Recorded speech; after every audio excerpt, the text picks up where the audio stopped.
په دې ورځو باندې توپاني بارانونه کیږي. اکثر کور کې مشران هم وایي د کوره بهر مه وځئ، توپاني باران را روان دی، هیڅ پته نه لګي. که تاسو چېرته خیال کړی د اسمان د پړقېدو نه وروسته اواز ولې راځي، نن به موږ د دې په باره کې خبره کوو. تاسو ته پته شته ولې موږ ته د اسمان د پړقېدو نه وروسته د اواز ولې راځي؟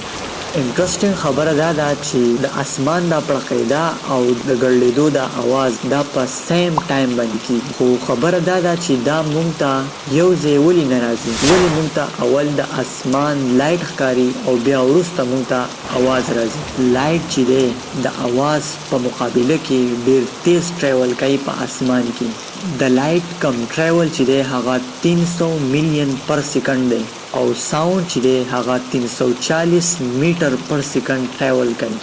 نو دا ځکه لایټ چې دی هغه په تیزۍ باندې زموږ په سترګو باندې لګي، ساوند چې دی هغه زموږ غوږونو ته ډېر لیټ را رسي. نو موږ اول لایټ اینو او بیا موږ ته وروسته د هغې اواز راځي. که تاسو زموږ د فیسبوک او انسټاګرام پیج ته راتلل غواړئ د هغې لینک په ډسکرپشن کې دی.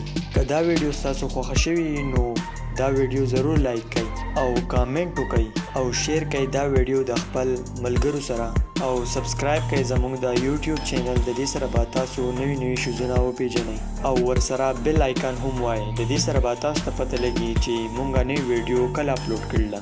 او په آخر کې د کتلو لپاره ډیره مننه.